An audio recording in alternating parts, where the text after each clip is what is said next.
आज हम बात करने वाले हैं Malwa multicrop thresher crop champion के बारे में, जो कि बेक टोकरी के नाम से भी जानी जाती है। अब इसकी क्या खासियत है, इसके बारे में पूरा डिटेल से डिस्कस करेंगे। साथ ही इसकी सेटिंग मूंग के लिए हम किस तरीके से कर सकते हैं, इस विषय पर भी थोड़ा सा डिटेल से डिस्कस करेंगे। अब यहाँ पर जैसे जिस प्रकार से यहाँ पर पीटीओ लगता है, ये जो पीटीओ आपको यहाँ पर ऑप्शन दिया गया है, ये पीटीओ आपका ट्रैक्टर से ऑपरेट होता है यहाँ से। उसके बाद आपको यहाँ पर ये मल्टी स्पीड पुल्लियाँ दी गई हैं। इस मल्टी स्पीड पुल्लियों का जो सिस्टम है ये अलग अलग चलता है। एक जो बेल्ट है जिससे कि जो पावर है पूरा व्हील को जाता है, पूरी थ्रेशर की स्पीड यहीं से मेंटेन होती है। उसके साथ आपको जो 3 बेल्ट यहाँ पर दिख रहे हैं, इसकी जो स्पीड है ये फैन की स्पीड को कम और ज़्यादा करने के लिए दिया गया है। इस तरीके से आप देख सकते हैं। यहाँ से इस स्पीड से हम जो फैन की स्पीड है उसको हम कम और ज़्यादा कर सकते हैं। अब यहाँ से आने के बाद में अगर हम देखें तो इसमें आप देखोगे कि 3 से 4 फिल्टर आपको मिलते हैं। 3 से 4 फिल्टर किस तरीके से काम करते हैं, इससे पहले हम देखेंगे कि किस तरीके से इसमें मटेरियल एंटर होता है। अभी अगर हम देखें तो इसके जो भारी भरकम टायर आपको दिख रहे हैं, ये है 12.5 80, 12.5 16, इस तरीके से इसके टायर दिए गए हैं। और यहाँ से आप अगर देखोगे तो ये जो पावर है पूरा पीटीओ से यहाँ पर आता है। ये जो मोटर है ये मल्टी स्पीड मोटर है। यहाँ से क्या होता है कि 2 तरीके से पावर डिवाइड होती है। एक पावर जाती है आपकी पीछे टोकरी को, और दूसरी पावर जो जाती है वो ये टोकरी को इस साइड से जाती है। अब ये गियरबॉक्स जो लगा हुआ है किस तरीके से काम करता है इसको थोड़ा सा देख लेते हैं। यहाँ से जो पावर आती है ये इस झूले को जहाँ पर पूरे चलने लगे हुए हैं इसको ऑपरेट करता है यहाँ से पूरा। और इस साइड से जो गियरबॉक्स लगा हुआ है, इससे अगर हम देखें तो ये जो स्पीड है ये इस टोकरी की स्पीड को मेंटेन करता है। टोकरी की स्पीड को किस तरीके से मेंटेन करता है, अगर इसमें ज़्यादा मटेरियल चला गया तो उसको न्यूट्रल करने के लिए ये जो गियर दिया गया है, इससे इसकी स्पीड को हम रोक सकते हैं। और जो ज़्यादा मटेरियल जाता है जिससे कि ट्रैक्टर पर लोड होता है उसको हम यहाँ से रोक सकते हैं। इस तरीके से इसको डेवलप किया गया है, डिज़ाइन किया गया है। यहाँ अगर आप देखेंगे तो 3 प्रकार के बेल्ट अलग अलग काम करते हैं। यहाँ से 2 बेल्ट ये आपको इधर दिखेंगे, ये फुल्ली से कनेक्टेड है। और इसको कम और ज़्यादा अगर बेल्ट थोड़ा सा ढीला हो गया तो आप इस तरीके से यहाँ से इसको पावर देके और इसको थोड़ा सा राइड कर सकते हैं। यहाँ से आप झूले की जो स्पीड है उसको कम ज़्यादा कर सकते हैं। अगर जो मटेरियल है वो अगर आगे नहीं जा रहा है तो यहाँ से आपकी इसकी जो स्पीड है उसको आप कम और ज़्यादा कर सकते हैं।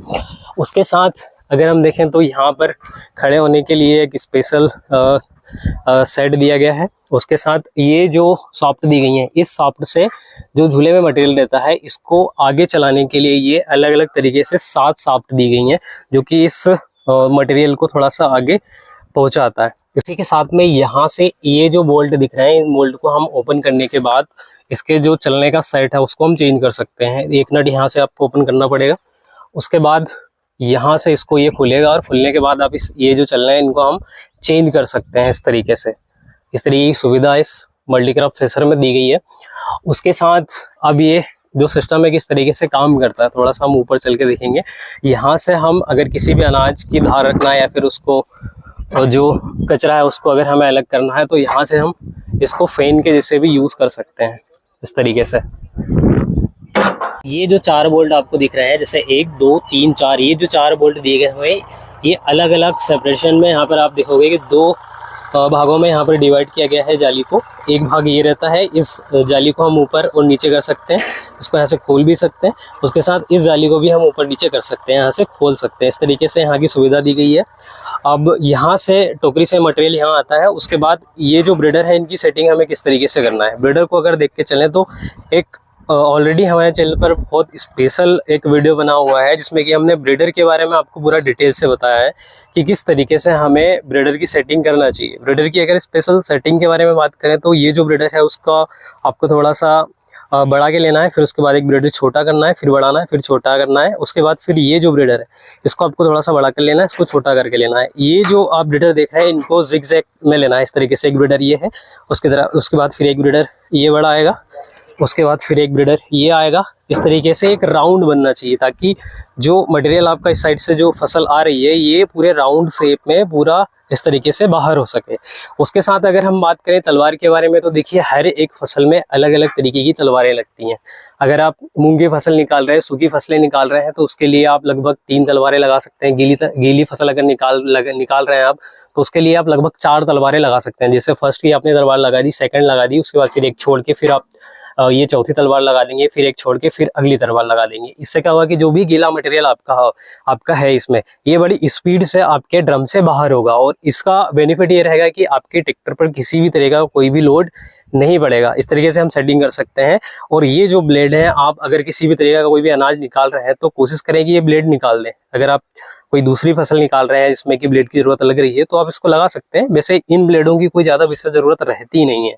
इसके बाद हम जैसे आगे आते हैं इसके बारे में बात कर लेते हैं। अभी अगर चलने के बारे में बात करें तो देखिए ये जो जालियां हैं ये अलग अलग तरीके से यूज होती हैं। अगर आपकी जो मूंग की फसल है काफ़ी ज़्यादा गीली है तो उसके लिए आप एक डॉलर चने की जो जाली है उसको यूज़ कर सकते हैं। दूसरी जो जाली है आप सोयाबीन की यूज़ कर सकते हैं। इससे क्या होगा कि आपके ट्रैक्टर पर और ज़्यादा लोड नहीं पड़ेगा और ट्रैक्टर भी आपका फ्री चलेगा, साथ में आपकी जो गीली फसल है ये भी आसानी से निकल जाएगी। इस तरीके से आप सेटिंग करके मल्टीक्रॉप थ्रेशर में इस तरीके से सेटिंग करके आप चला सकते हैं। इसके आगे अगर हम देखें तो यहाँ से आप देखोगे कि ये मल्टीक्रॉप थ्रेशर में यहाँ से जो स्पीड है उसको मेंटेन करने के लिए आप यहाँ से एक शाफ्ट देखेंगे। इस शाफ्ट से ही जो फैन है उसकी हवा को कम और ज़्यादा किया जा सकता है। अब उस एंड से हम आपको दिखाते हैं किस तरीके से इसकी जो हवा है उसको कम और ज़्यादा कर सकते हैं। अब यहाँ से ये जो शाफ्ट है ये स्पीड कैसे हम कम ज़्यादा कर सकते हैं। यहाँ से जो मल्टी स्पीड पुल्ली है, यहाँ अगर आप बड़ी पुल्ली पर बेल्ट चढ़ाओगे और इस साइड से अगर आप छोटी पुल्ली पर बेल्ट को चढ़ाओगे तो यहाँ से आपकी जो स्पीड है ये थोड़ी सी कम होती है। इसके अलावा अगर आप बड़ी पुल्ली पर यहाँ पर बेल्ट चढ़ाओगे और यहाँ छोटी पुल्ली पर चढ़ाओगे तो इस तरीके से आपकी जो स्पीड है थोड़ी सी बढ़ जाती है। फैन की जो हवा है ये बढ़ जाती है। इस तरीके से आप थोड़ा सा जो फैन है इसकी हवा को आप मेंटेन कर सकते हैं।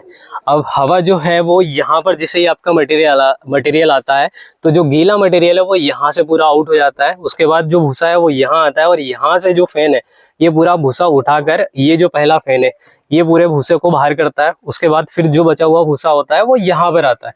तो पहला फिल्टर जो है वो यहाँ से जो भूसा है फलियां उनको आउट करता है। उसके बाद सेकंड फिल्टर आउट करता है। उसके बाद एक जो तीसरा फिल्टर है उसके बारे में भी हम आपको उस साइड से दिखाएंगे। यहाँ से जो फलियां हैं वो यहाँ आती है इस कन्वेयर में, यहाँ पर फलियां आती हैं। उसके बाद जो फलियां हैं उस साइड से जितनी भी हवा लगती है वो यहाँ पर आती है और ये जो फलियां हैं इस कन्वेयर के थ्रू फिर से जो बैक टोकरी है उसमें फिर से चली जाती है। मतलब इससे पहले जो आप साइड टोकरी देखते थे या फिर जो एक नॉर्मल थ्रेशर चलती थी उसमें देखते थे तो जो फलियां हैं उनको हमें अलग से हटाना पड़ता था और उसके बाद में फिर उन फलियों को फिर से डालना पड़ता था। लेकिन इसमें लेबर की एक समस्या को और कम करते हुए इसमें आप देखोगे कि एक और कन्वेयर लगा दिया जिससे कि आपकी जो फलियां आ रही हैं ये फिर से रिसाइकल होने के लिए उस वाले कन्वेयर में या फिर जो टोकरी है उसमें फिर से चली जाती है, जिससे कि आपके समय की थोड़ी सी बचत होती है। साथ में आपका जो लेबर का जो पैसा लगता है वो थोड़ा सा आपका कम हो जाता है इस तरीके से। अब हम आपको दिखाते हैं उस एंड से। अब अगर इसमें देखें तो इसमें जो कुछ फलियां, कुछ परसेंट फलियां, लगभग 1% 2% जो फलियां हैं वो यहाँ से कुछ परसेंट आती जरूर है, लेकिन जो फलियां हैं उसमें दाना प्रॉपर तरीके से पकता नहीं है। मतलब ऐसी फलियां आती हैं जिनमें हरापन रहता है और दाना प्रॉपर तरीके से पकता नहीं है। ऐसी फलियां इस वाले फिल्टर से आउट होती हैं।